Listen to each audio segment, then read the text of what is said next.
which column is it going to go into?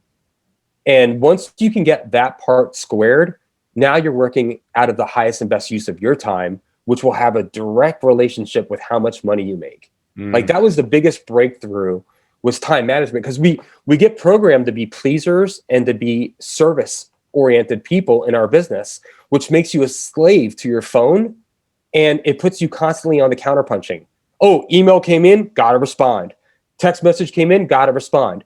And you can get caught up in doing that to where your whole life goes by and you never got anything done because you were too busy being busy. So I think that's like probably the biggest takeaway. That's a lesson that, took us all 30 seconds to learn. But if you could apply that, like that's what got me from 6 to 7 figures, was the ability to simply write down a vertical line and ask myself critical things. We're on autopilot all day long, and autopilot will get you a Lexus and a $400,000 house and 6 months of savings in your bank account, but that's not a big life, right? You have to do critical thinking. So, just daily habits, right? It's all the micro. No macro, it's all micro. Yes.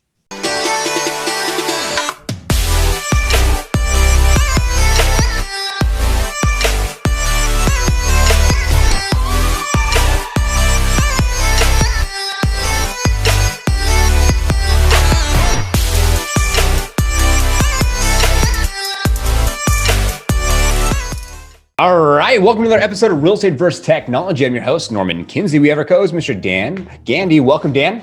Hey, thanks for having me. Of course. And today we have a very special guest on the show for you, bringing you from EXP. And this individual's name is Rich. And Rich, welcome to Real Estate vs. Technology. Well, thank you for having me.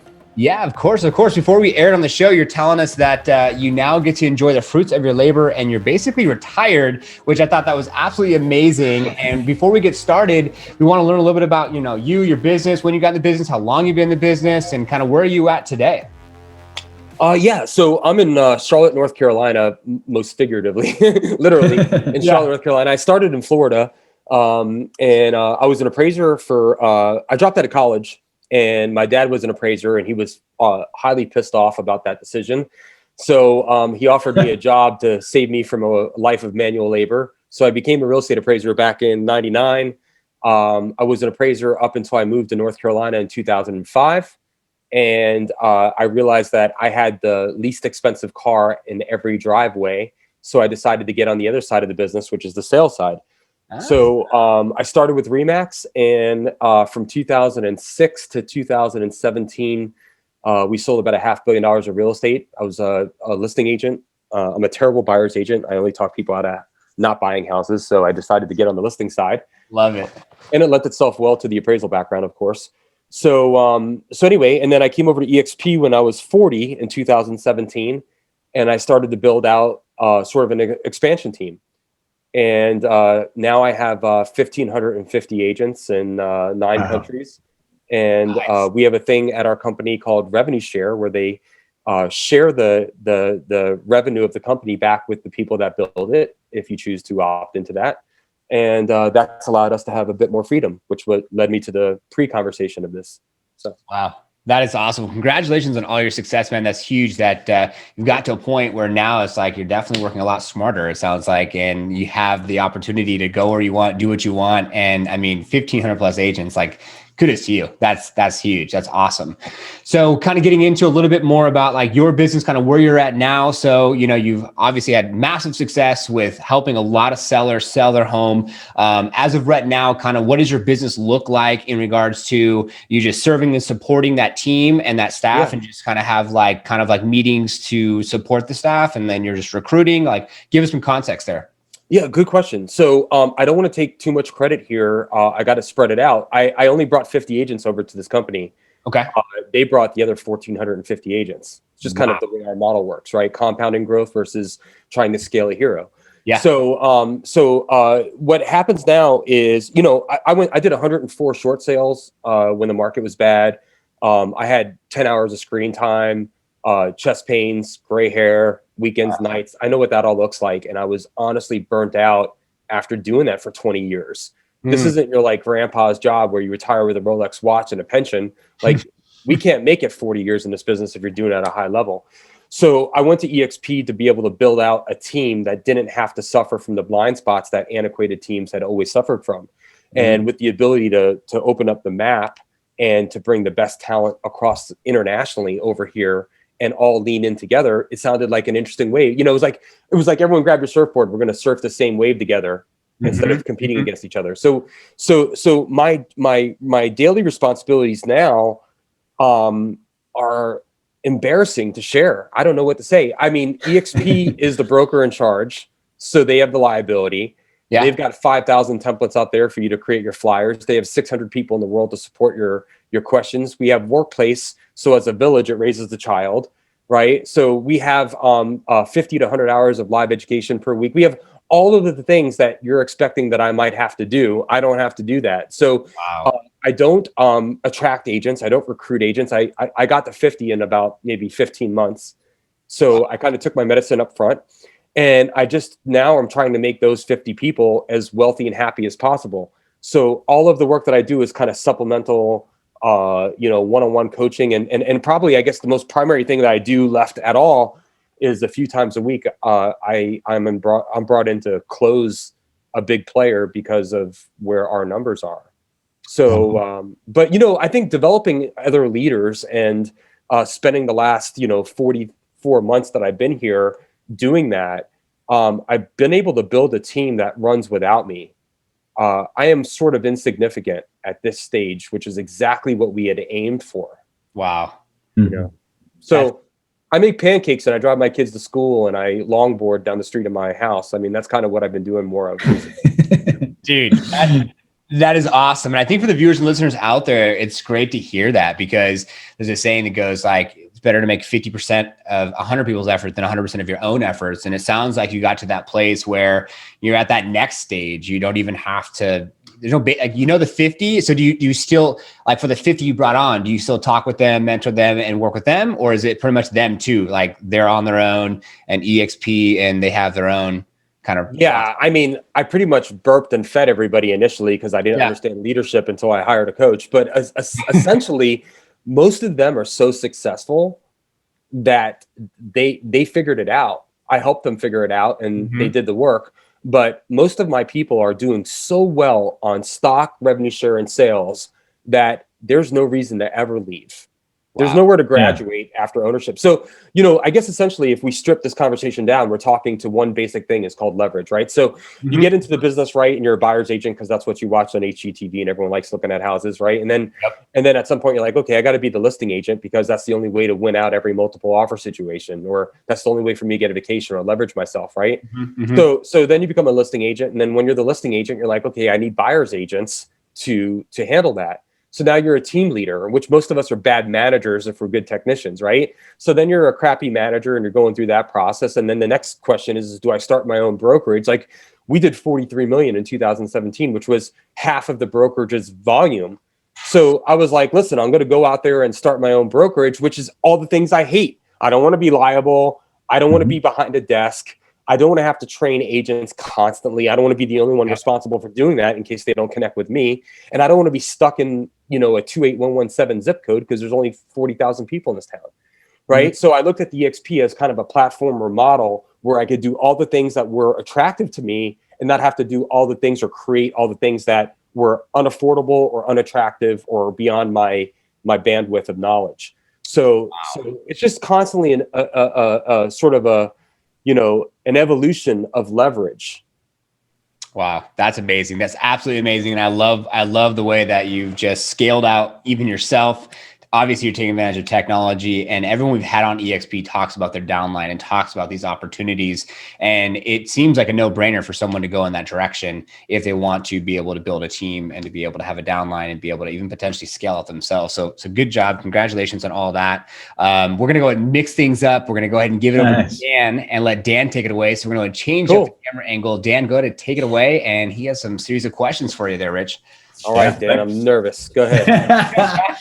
Oh man, we'll get off the EXP topic. Let's talk about marketing. Sure. What would be what you think right now is the number one thing any agent out there should be focused on in terms, I know with the sales and marketing plan, there's a lot of components, but like, what would be the one thing you say, like, just quadruple down on and go hard? Yeah. So, I mean, it's very, very simple to me. Everybody's spending all their time looking at, when was the last time you guys flew out of your town? Have you been on an airplane recently, either of you? No. About Okay, Norman. So did you have to take a shuttle to get to the airport and then go sit in there and do the whole gamut? I think no shuttle. Did you get dropped off? Okay. I just got dropped off. Yeah. When you were in the airport, was anybody making eye contact with you, or was everybody stuck to their screen?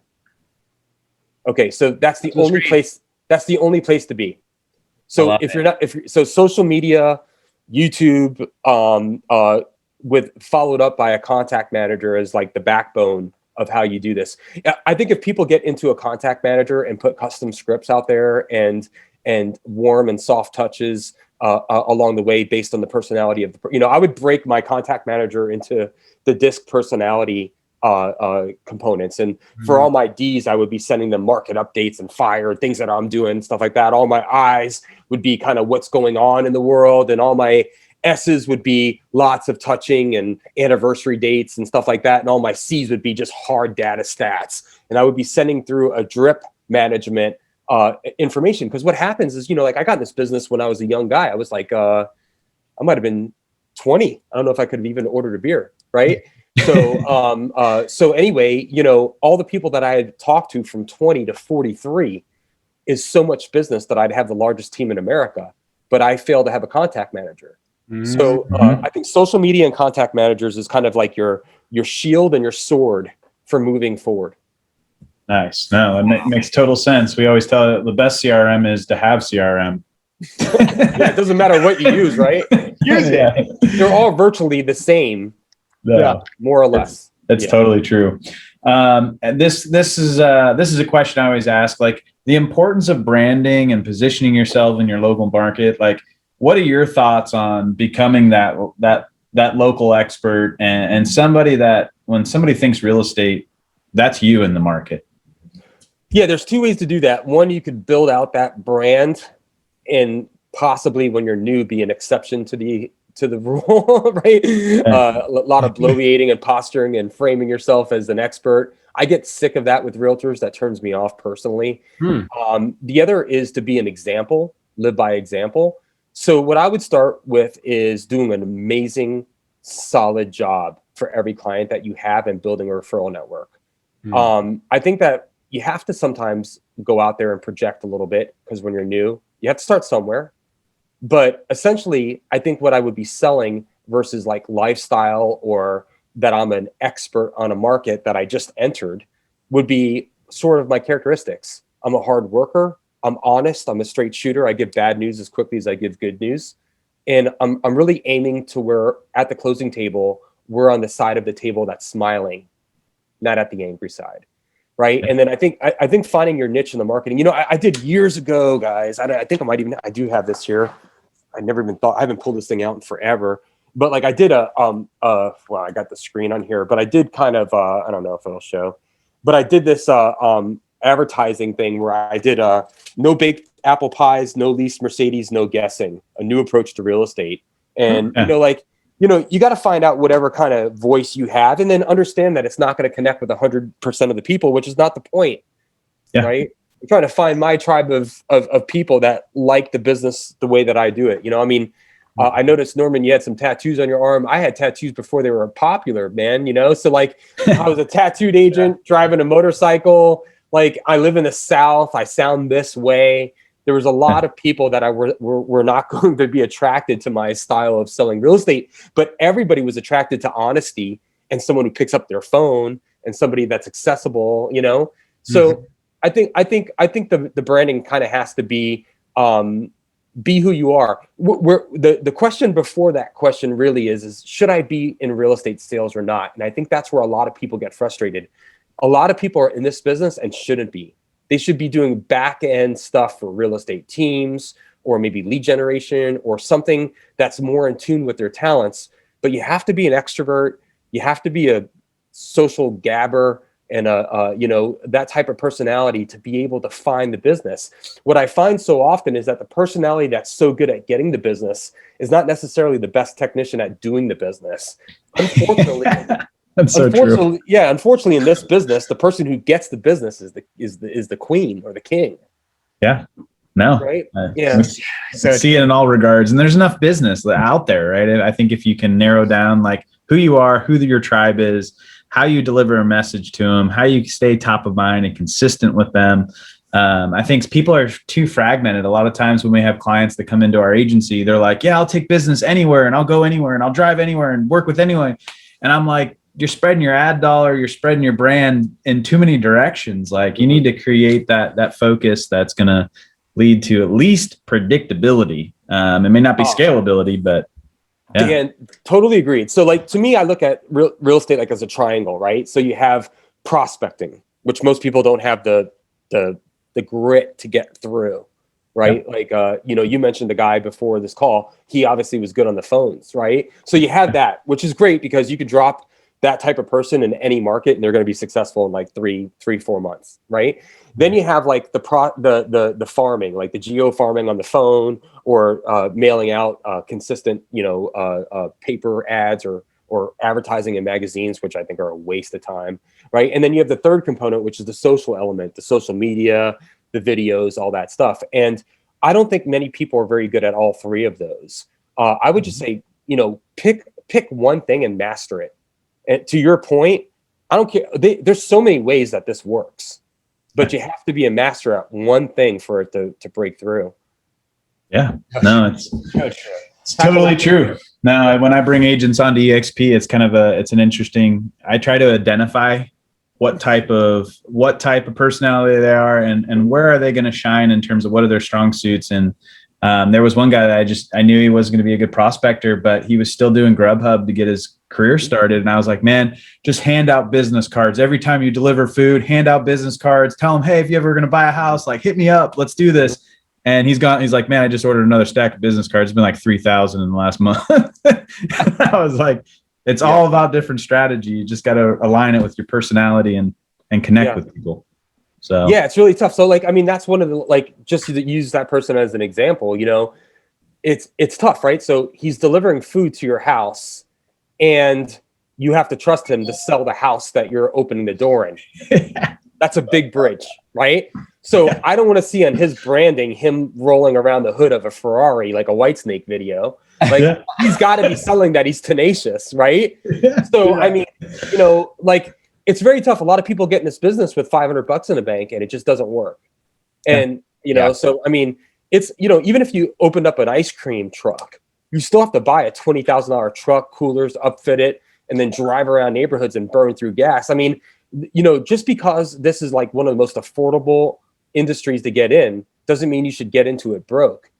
So, I mean, I would heavily preach to people, like, if you want to get into real estate and you're not ready financially, start building out a plan, but don't get in now because it's just going to bounce you. But 81% of people that get licensed in 18 months are back out of the business.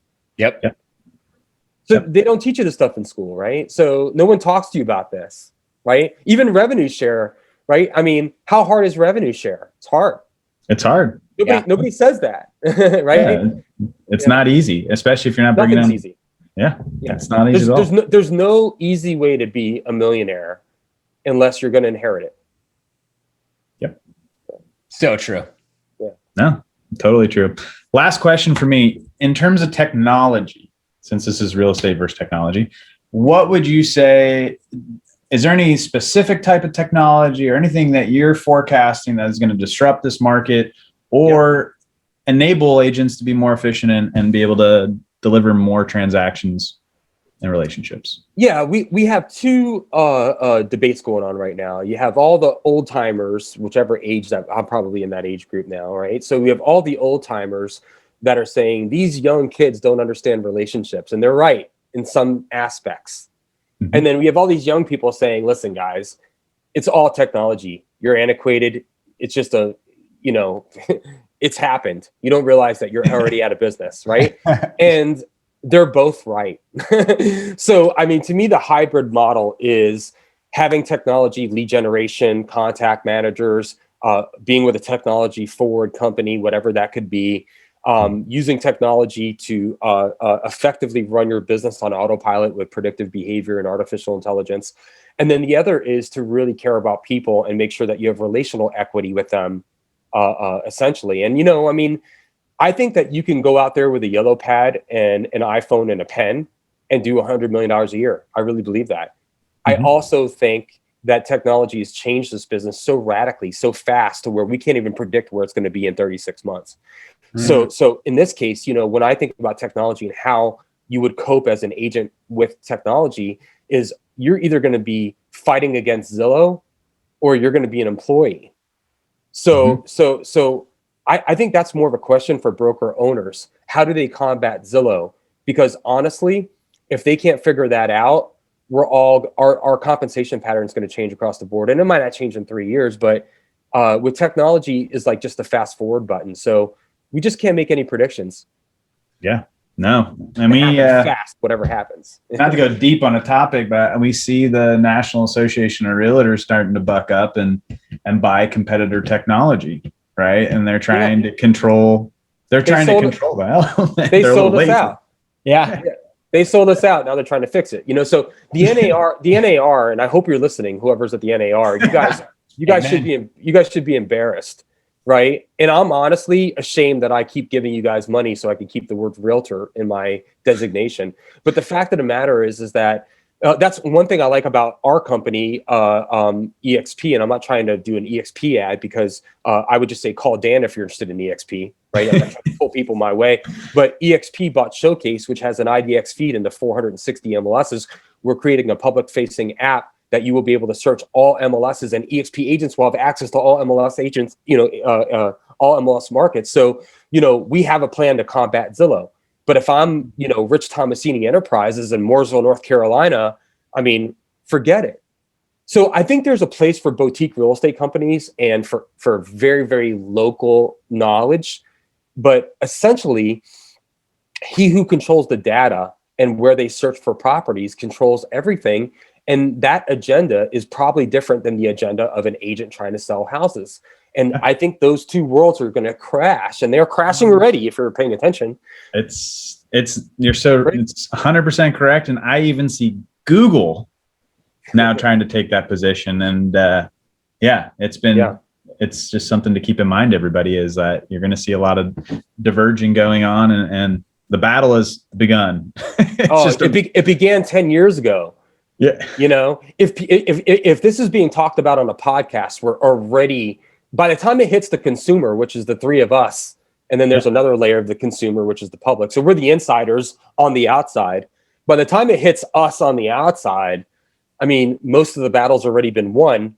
We're just finding out what the answer is. And so far to date, the answer is Zillow's got the lead, and to me, EXP is the only person blocking them from running into the end zone. And I think that, companies like Keller Williams and all the other companies that we've passed as an organization are late. Compass and all these other companies, you can't buy real estate brokerages, and that's your business plan. It just doesn't. So true.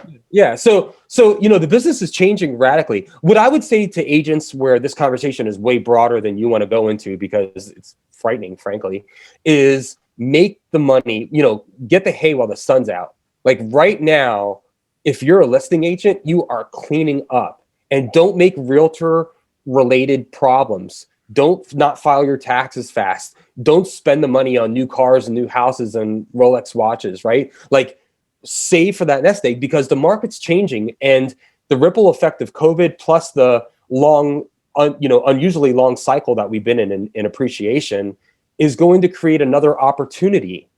It's either an opportunity or it's a plague. And I think it's an opportunity, right? The market's going to shift. And it's not going to be like all these people saying it's all REO. I think they're all smoking from the peace pipe, man. Honestly, how can REO be something that I'm concerned about when we have a 2-day inventory market, right? We got to get the 7 months to be normal. We got to get the 15 months to be frantic, right? So in the period of that changing, there's all new kinds of opportunity. And I would say be in front of that now before that next shift. And I think you're going to have a great 7-year run or 10-year run. I love that. Well, thanks, Dan, for taking on that round. Appreciate you. Sure. And so true, Rich. We really preach the fact that if you have high highs and high lows and you focus on referral only, that's where, like you said, like think of one thing good at it for the viewers and listeners, where if it's YouTube and it's video, then crush YouTube video and be all over social so you can really be top of mind. So when that market does shift, you're already 10 steps ahead. Instead of not having a nest egg, you go buy the Rolex, you don't have any cash saved, and then you're like on a low and you're like, oh my God, who do I call? I need to figure out what do I cut? What do I cut? Yeah. What house do I have to sell? Yeah, it's crazy.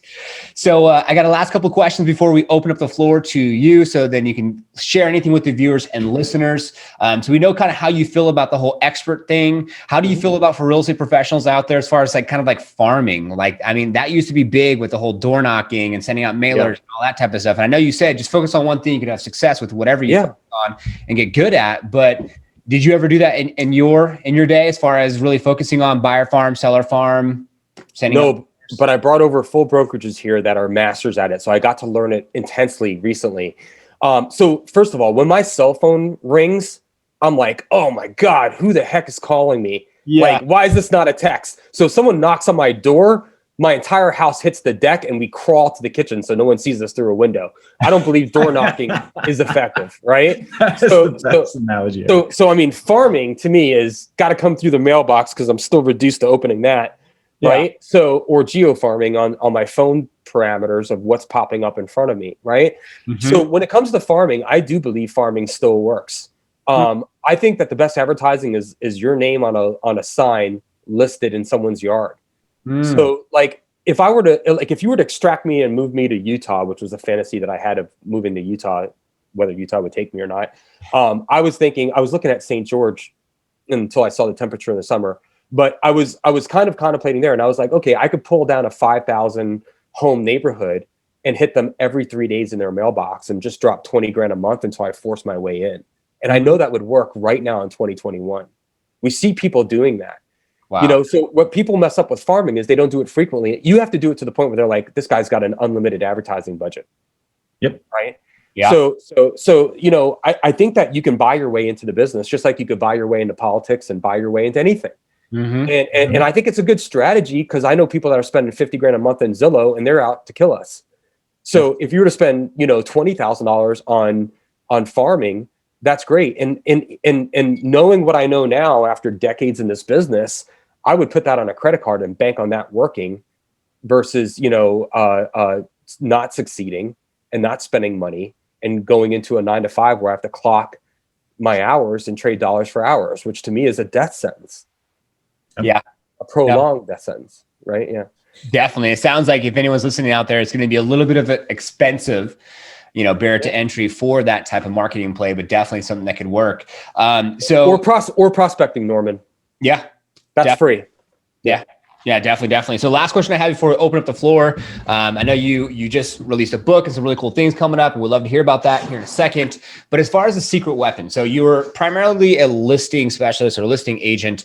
What was that secret weapon? What was that thing that you said or did during a formal listing presentation that really was just like took the cake? It took it every single time. It was like a done deal. I mean, obviously referrals is easier, but something that came in and maybe a standard operating procedure that you had for formal listing presentation. What did that look like for you as far as your secret? Okay. So my listing presentations was a notepad, an empty notepad and a pen and a CMA. So it was really, really bare bones. It was like the Mike Tyson outfit for coming out, black shorts, black shoes, no socks. We're getting straight to it. And my style is, you know, I'm a consultant. I'm going to give information probably confidently and sometimes overconfidently. And I'm going to leave that appointment with a signed listing. I don't do the 2-step process, right? And I ask for the sale because honestly, maybe I'm delusional, but in my mind, I'm the best listing agent in this town. I will get the job done. I'm going to work. I'm going to have professional photos, measurements. I'm going to answer my phone. I'm going to convert people. I'm going to ask questions and get information. I'm going to out negotiate everybody, including my client to hire me. And then for my client every step of the way. So, you know, I kind of would go in there. I would gather information and make sure my CMA is right on condition because that's the one unknown. I would present my CMA for 20 minutes. I'd spend a lot of time on that.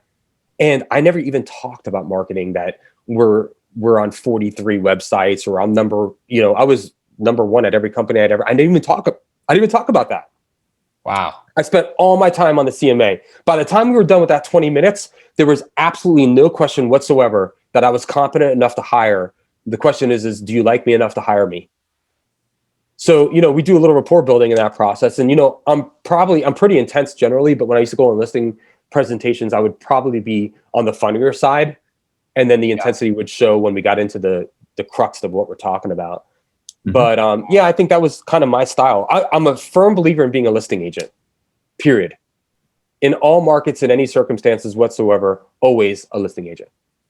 Love that. I love the delivery. I love the confidence. And I love this is it, and it's super simple. And I believe that a lot of that cadence needs to be that you are the best and you have that delivery, you have that cadence, you have that confidence to just say, hey, I'm your person.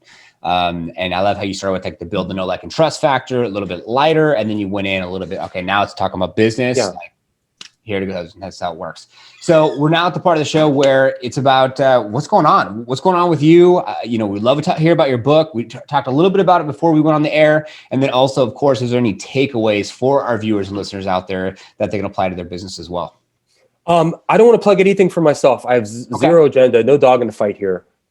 Just enjoy these two guys, and hopefully we gave you some nuggets. You could follow me anywhere you could find me. I'm on YouTube. I'm on Facebook. I'm on all.